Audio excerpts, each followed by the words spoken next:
Assalamualaikum warahmatullahi wabarakatuh.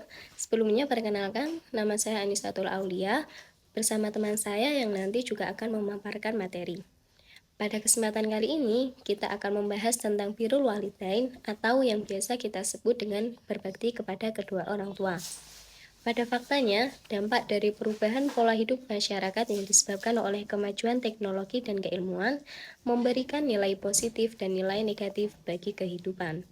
Dalam konteks birrul walidain, nampak banyak yang mengabaikan kewajibannya sebagai anak hanya untuk mengerjakan kesibukan-kesibukan yang sifatnya duniawi.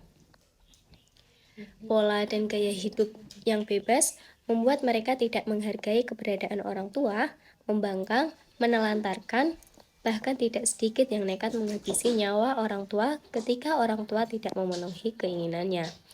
Sangat miris dan juga memprihatinkan, mengingat bahwa tidak sedikit yang melakukan perbuatan tersebut adalah para muda-mudi. Karena pentingnya birrul walidain, mari kita bahas apa itu birrul walidain. Assalamualaikum warahmatullahi wabarakatuh. Perkenalkan, nama saya Yusika Bedeliani. Di sini saya sebagai pemateri pertama akan menyampaikan materi tentang birrul walidain. Birrul walidain merupakan berbakti kepada orang tua. Sebelum memasuki materi birrul walidain, kita bahas dulu nih, gimana eksistensi orang tua. Menurut KBBI, eksistensi adalah keberadaan, kehadiran yang mengandung unsur bertahan. Jadi gimana sih keberadaan orang tua kita yang sebenarnya tuh gimana gitu. Yang pertama, orang tua merupakan unsur keluarga yang terdiri dari ibu dan ayah dari suatu pernikahan yang sah. Yang kedua, orang tua adalah orang yang diberikan amanah oleh Allah berupa titipan anak untuk dijaga, dirawat, serta dikasih sayang. Yang ketiga, orang tua merupakan faktor utama dalam proses pendidikan anak, terutama sebagai ibu ya. Ibu sangat berpengaruh sekali terhadap proses pendidikan anak-anaknya, karena ibulah yang hampir 24 jam menjaga anak-anaknya dan merawat anak-anaknya. Jadi kita sebagai ibu nanti kita harus memiliki ilmu bagaimana cara mendidik anak-anak kita menjadi anak yang solih solihah yang bisa berbakti kepada orang tua nanti. Dan selanjutnya, keberadaan orang tua dalam Al-Quran. Al-Quran membahas keberadaan orang tua ini dalam surat Al-An'am ayat 151. Ya, nanti bisa dicek di Al-Quran masing-masing. Yang pada intinya ayat ini membahas tentang posisi perintah berbuat baik kepada ibu dan bapak terletak setelah perintah untuk tidak mempersekutukan Allah dengan suatu apapun. Yang demikian menandakan begitu utamanya berbuat baik kepada kedua orang tua, namun perlu digarisbawahi untuk selalu mengutamakan dan mendahulukan Allah. Jadi kita memang diharuskan berbakti kepada orang tua, tapi kita harus mengerti juga bagaimana batasan dari apa yang didahulukan dulu sama Allah gitu. Contohnya gini, kita disuruh sama orang tua kita untuk belanja ke warung, sedangkan itu sudah memasuki waktu sholat gitu ya. Sebaiknya kita sholat dahulu, baru kita melaksanakan apa yang diperintahkan sama orang tua kita. Takutnya nanti kita kalau ke warung dulu, nanti kita udah nggak bisa kedapatan waktunya untuk sholat ya kan. Jadi kita harus sholat dulu nih, bilang dulu sama ibunya gitu, Bu, saya mau sholat dulu ya, soalnya udah waktu sholat. Dan nanti setelah sholat baru bisa ke warung gitu. Kita harus bilangnya secara baik-baik, jangan langsung nggak mau ibu, kan sholat dulu gitu. Ya pokoknya kita di sini harus mendahulukan Allah dulu daripada perintah orang tua. Walaupun itu orang tua, kita tetap harus mendahulukannya Allah dulu. Seperti itu. Selanjutnya, birrul walidain. Birrul walidain ini terbagi dari dua kata, yaitu albir dan walidain. Albir merupakan artinya kebaikan dan ketaatan, sedangkan walidain artinya adalah orang tua. Jadi birrul walidain merupakan berbakti kepada orang tua. Berbakti kepada orang tua adalah berbuat baik kepada keduanya, patuh dan taat terhadap perintahnya, kecuali jika perintah tersebut untuk melanggar perintah Allah, maka wajib untuk menolaknya dengan baik.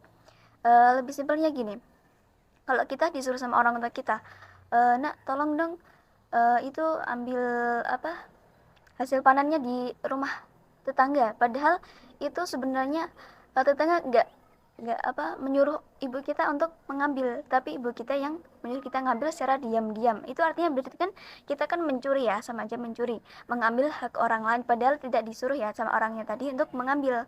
Kecuali kalau dikasih kita boleh. Nah, jadi di sini kita harus menolaknya dengan baik-baik, bilang sama ibu, ibu kita nggak boleh kalau ngambil haknya orang lain, kita harus usaha dulu atau gimana, kita nggak boleh mengambil hak orang lain gitu, walaupun yang menyuruh ibu kita, tapi kan masuknya dalam kategori ini tidak dibolehkan oleh Allah. Jadi kita harus menolak dengan secara halus tanpa menyakiti perasaan ibu kita. Sebenarnya di gitu. Kita tetap harus boleh kok kita berbakti pada orang tua, tapi kita tetap harus tahu batasan apa yang tidak diperolehkan oleh Allah. Oke. Materi selanjutnya yaitu keutamaan akan disampaikan oleh pemateri kedua.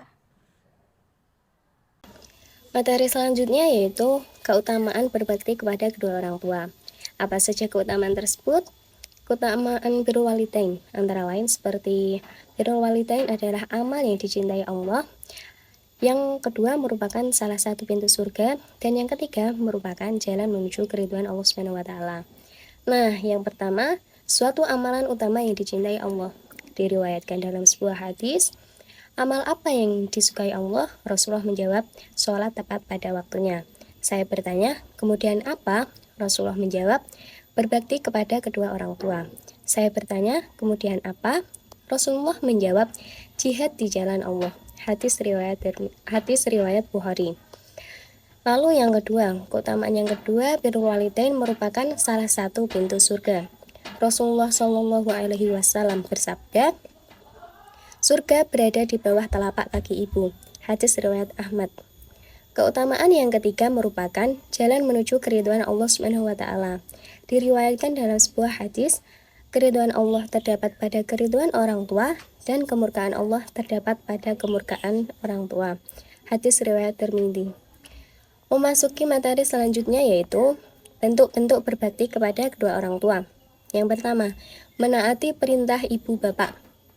Menaati dan patuh terhadap perintah-perintah orang tua selama perintah tersebut bukanlah perintah untuk melakukan perbuatan yang dimurkai Allah Subhanahu wa taala.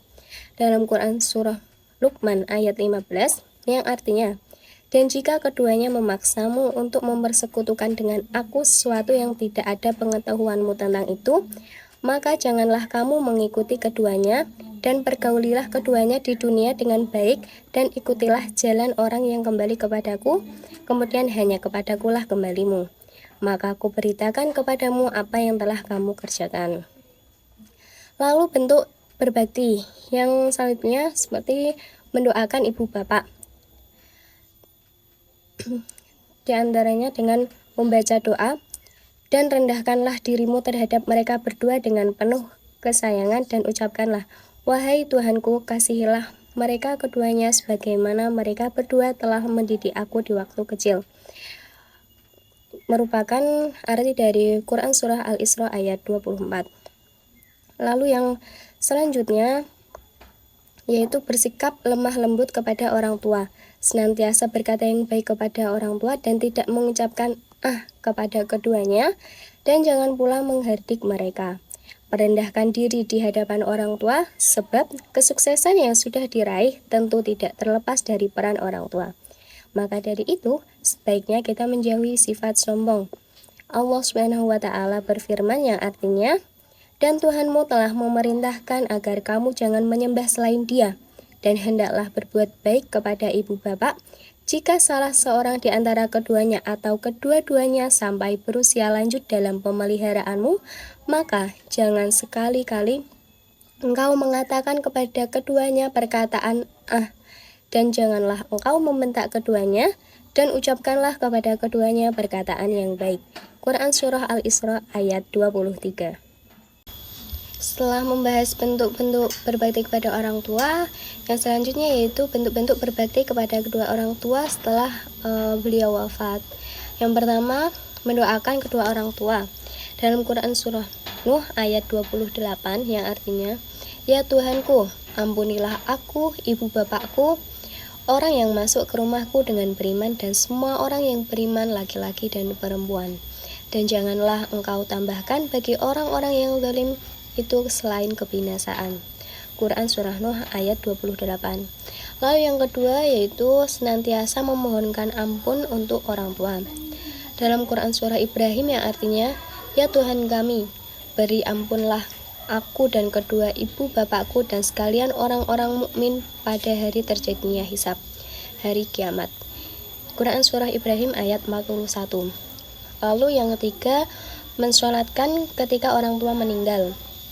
Apabila orang tua meninggal dunia, lebih utama disolatkan jenazahnya oleh anaknya. Lalu melaksanakan janji yang belum ditepati, menunaikan nadar, kafarat, dan wasiat orang tua, dan melunasi hutang-hutang orang tua.